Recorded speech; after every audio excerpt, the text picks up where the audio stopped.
Dans ce tutoriel où nous allons quand même procéder à une série de formations. L'objectif de cette série de formations est de vous apprendre comment commencer à coder en Java, c'est-à-dire comment créer une petite application en Java où nous allons apprendre à enregistrer, soit on va d'abord commencer à créer la base de données dans un serveur MySQL. Alors dans cette approche, on va utiliser XAMPP Server et donc moi j'ai déjà mon serveur qui est la XAMPP, donc on va utiliser XAMPP Server. On va implémenter la base de données dans notre serveur MySQL en utilisant XAMPP. Ensuite, on va coder en Java. On va se connecter avec la base de données. On va pouvoir faire un formulaire qui va faire en sorte d'enregistrer les données dans notre base de données. On va aussi implémenter la modification, la suppression ainsi que l'affichage. Donc, on va d'abord commencer dans ce tuto avec la création de la base de données dans XAMPP Server, pardon, dans XAMPP. Désolé, dans XAMPP. Donc, je vais lancer XAMPP Server comme ça. Donc, il faut d'abord lancer le serveur. Alors, XAMPP va s'exécuter avec cette petite fenêtre ici. Tout ce que vous avez à faire, c'est seulement de lancer Apache et MySQL. Donc, je vais simplement cliquer sur Start de Apache. Ensuite, je clique encore sur Start de MySQL. Alors, vous devez observer la couleur de ces deux options. Si c'est en vert comme ça, c'est que les deux ont déjà démarré avec succès. Votre serveur MySQL dans votre machine a maintenant démarré avec succès. Alors, pour concevoir votre base de données ici, vous devez cliquer sur Admin de MySQL, ici pour administrer votre base de données. Donc, je clique sur Admin et ça va vous diriger vers votre navigateur. Vous allez voir que nous avons notre petite fenêtre qu'on peut réduire ici. Et nous avons dans notre navigateur Edge ici, ça dépend de votre navigateur. Donc, vous allez tomber sur cette fenêtre qui va vous permettre maintenant de créer votre base de données. Donc là, c'est l'interface principale de notre serveur MySQL. Voilà, vous voyez php-admin. Donc, je vais maintenant créer une nouvelle base de données. Et la base de données que je vais créer, c'est pour l'enregistrement des élèves, par exemple. Donc, on essaie un peu d'analyser les MCD. On doit avoir des tables parce que dans les informations de l'élève, on aura besoin de la promotion. Alors que la promotion doit aussi avoir une autre table qui sera comme la table mère et l'élève sera la table fille. Donc, je vais d'abord commencer par implémenter ma base de données. J'ai cliqué sur nouvelle base de données. Et vous allez patienter un peu que votre serveur puisse se charger. Et à ce niveau ici, nom de base de données, vous allez taper votre nom de la base de données. Sinon, je peux dire par exemple inscription BD. Je peux dire par exemple inscription BD. C'est mieux de le taper en minuscule. Inscription underscore, donc les tirés de 8. Je dis DB, donc database. Je laisse comme ça et puis je clique directement sur créer. Et vous allez voir directement, XAMPP va générer ma base de données. La base de données inscription DB était créée avec succès. Donc j'ai ma base de données ici, inscription DB. Donc si vous regardez très bien, il n'y a pas de colonnes. Je clique sur ma base de données et je vais directement tomber sur cette interface qui me demande de créer une nouvelle table. Parce que dans la base d'inscription DB, il n'y a pas de table. Donc je commence d'abord par créer la table promotion. Je crée d'abord la table promotion. Promotion, voilà. Le nombre de colonnes, j'aurai que des colonnes. J'aurai que la colonne de code promotion et la description. Donc j'aurai que 2 colonnes. Voilà. Voilà, donc c'est ici maintenant que nous allons créer notre table promotion. La première colonne, sinon les premiers attributs, je vais l'appeler code underscore de code promotion. Voilà, c'est mieux déterminé. Code promotion. Les types de données de ces champs-là, je vais dire c'est du type varchar. Je le mets en varchar. La taille, j'estime que la taille de ce code peut varier par exemple à 15. Donc la taille maximale c'est 15 caractères. Et la valeur par défaut, je laisse comme ça parce que ça doit être la clé primaire. Et je vais maintenant créer ma clé primaire à partir de ces champs ici, index. Je vais choisir l'index et je vais dire primary. C'est ça qui va me permettre de créer la clé primaire. Et si cette fenêtre apparaît comme ça, il vous demande simplement d'exécuter la création de la clé primaire. Et tout ce que vous avez à faire, c'est simplement de cliquer sur exécuter. Voilà, donc la clé primaire a été créée. Et d'autres informations ici, on n'en a pas besoin. On n'en a pas besoin. Donc voilà. Et le deuxième champ que je vais créer, c'est la description. Description de la promotion. Donc, les codes, on peut écrire par exemple L1IG et la description va me décrire première licence en informatique de gestion. Le type, c'est varchar. Alors ici, il y aura un long texte, donc la taille, je peux dire par exemple à 80. L'éditeur aura vraiment la liberté d'écrire sa description.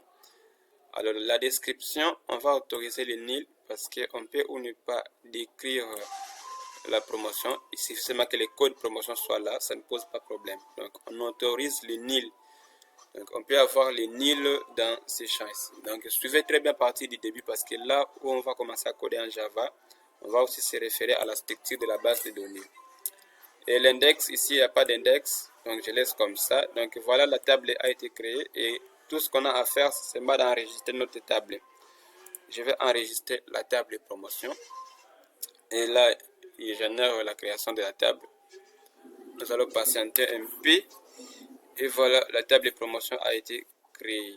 Donc, si on clique sur la table de promotion, vous allez voir que là, nous sommes dans la partie parcourir. Nous avons nos deux colonnes ici. Voilà, c'est ici, en fait, l'affichage de nos données qui se trouvent dans la table. Mais du fait qu'il n'y a pas de données, vous allez voir que là, c'est vide. Alors, si j'essaie quand même d'insérer les données dans cette table-là, je vais partir dans la partie SQL. Je vais insérer les données moyennant les instructions SQL. Je vais dire par exemple insert into promotion. Voilà, promotion. Et je vais renseigner les champs. Je vais dire par exemple code pro, virgule description. Voilà, je ferme la parenthèse value. Donc je vais essayer un peu d'insérer les données value. La première valeur, par exemple, je dis L1IG. Et la deuxième valeur, comme description, je peux dire par exemple, voilà, première licence en info et gestion. Donc voilà, comme ça là, j'espère que ça me va. Et je vais mettre point virgule à la fin, c'est une instruction SQL. Et une fois que vous terminez comme ça, donc c'est juste pour essayer les données, comment ça va s'afficher. Et je vais dire c'est exécuter ici. Voilà, l'insertion des données a été exécutée avec succès. Je peux le voir au niveau des parcourir. Et vous allez voir que nous avons notre promotion qu'on a enregistrée ici. Voilà, c'est ça. Donc nous avons les codes de la promotion ainsi que la description. Alors je vais encore créer une nouvelle table de l'élève. Toujours dans la partie, sinon dans la table, pardon, dans la base de données inscription DB. Je vais cliquer sur nouvelle table. Et du coup ici maintenant je vais insérer mes champs. Donc je vais commencer par le code élève, c'est-à-dire dire code élève sans accent, rappelez-vous. Et ce code là sera de type varchar. La taille je peux donner 15, même 10, pas de problème. Index c'est une clé primaire comme ça. Voilà, on clique sur exécuter. Après le code d'élève, on veut savoir les noms. La taille, sinon je dis nom élève, c'est de type varchar. La taille peut varier à 25. Les nil non, on n'autorise pas les nil. Les postes non élève, poste non élève.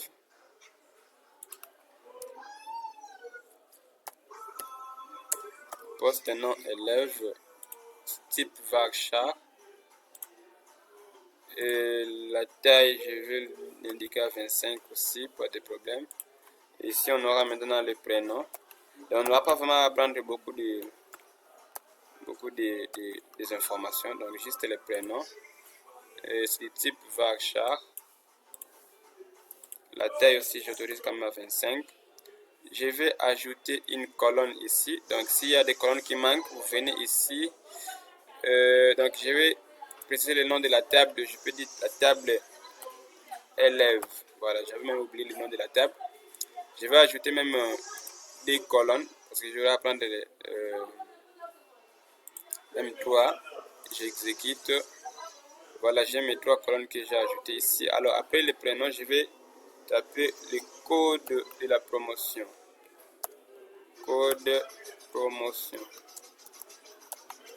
Je dis code promotion comme ça. Je vais vérifier un peu comment je l'ai écrit ici. Le fait que c'est une clé étrangère, ça serait mieux que ça porte le même orthographe. Voilà, ici c'est code promotion. Voilà, c'est comme ça. Code promotion, c'est du type varchar. Je regarde la taille que j'avais autorisée ici. Non, il n'y a pas de taille, mais je crois que c'est 15. Ça doit avoir la même statistique, 15. Et au niveau de l'index, ici, code promotion au niveau de l'index, on va dire index. Voilà, et ça va nous demander maintenant le nom de l'index. On va dire par exemple code pro. Code promotion. Voilà, c'est l'index. Colonne code promotion. La taille c'est 15. Taille c'est 15 et puis on exécute. Voilà, là c'est l'index. Alors après ça, on va ajouter pour le code de la promotion, on va ajouter téléphone.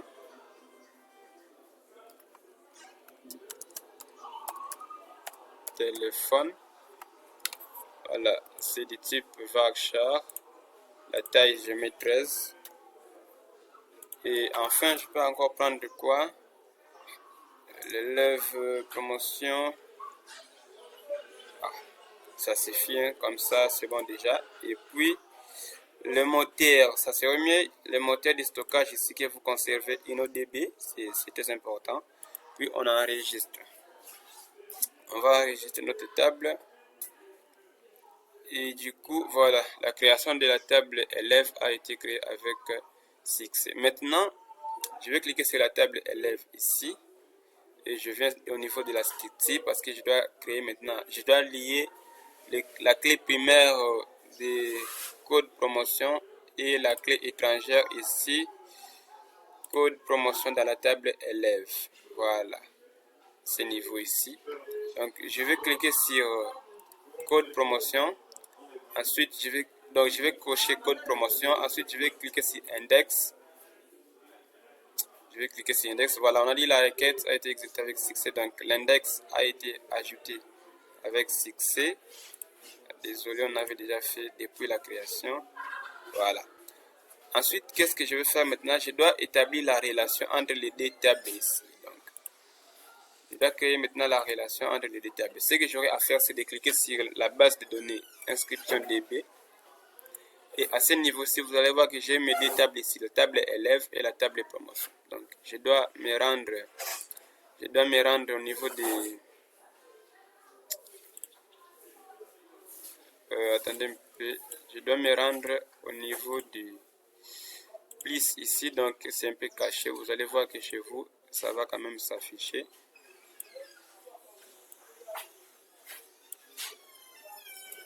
Attendez, j'arrange un peu pour bien voir. Voilà, à ce niveau ici, donc je suis dans ma base de données et je vais cliquer sur plus. Ensuite, je vais cliquer sur concepteur. Je vais cliquer sur concepteur et voilà, dans les concepteurs, j'ai maintenant mes deux tables ici. Donc, j'ai la table élève et j'ai la table promotion. Donc, voilà, j'ai mes deux tables. Alors, qu'est-ce que je vais faire pour créer des relations, soit pour créer une relation entre les deux tables? À ce niveau ici, j'aurai à cliquer sur nouvelle relation. Je clique sur une nouvelle relation. Ensuite, on va me dire sélectionner la clé référencée, donc la clé primaire. La clé primaire, c'est dans la table promotion. C'est la table mère en fait. Comme on le dit, on va cliquer sur la clé primaire de la table mère. Donc, je clique sur code promotion. Ensuite, on me dit sélectionner la clé étrangère. Je vais sélectionner la clé étrangère au niveau de la table élève. Je vais cliquer sur code promotion. Ensuite, je vais dire OK. Et vous allez voir que la relation va se créer. Donc voilà, nous avons maintenant notre relation entre les deux tables. Voilà maintenant la relation qu'on a créée entre la table promotion et la table élève. Donc là, c'est le mode logique des données, sinon le mode relationnel. C'est comme ça que vous devez créer vos bases de données dans un serveur MySQL avec Xampp Server. Alors, dans cette page de relations ici, je vous conseillerais d'enregistrer votre page. Sinon, vous risquez de perdre votre mode relationnel, sinon le mode logique des données. Donc, toujours dans cette barre ici, vous allez cliquer sur enregistrer la page et vous mettez le nom de la page. Je peux dire par exemple MLD. Je le mets en majuscule. Je vais dire par exemple MLD. Voilà. Et je dis exécuter. Et vous allez voir qu'ici, le titre a changé. Donc, c'est devenu maintenant MLD. Donc, désormais, ma page est enregistrée. Voilà. Donc, c'était un peu ça pour la création de la base de données. Alors, on se revoit pour les prochains numéros de cette série de formations. On va commencer maintenant à créer des formulaires en Java, puis voir comment enregistrer les données. Ciao et à la prochaine.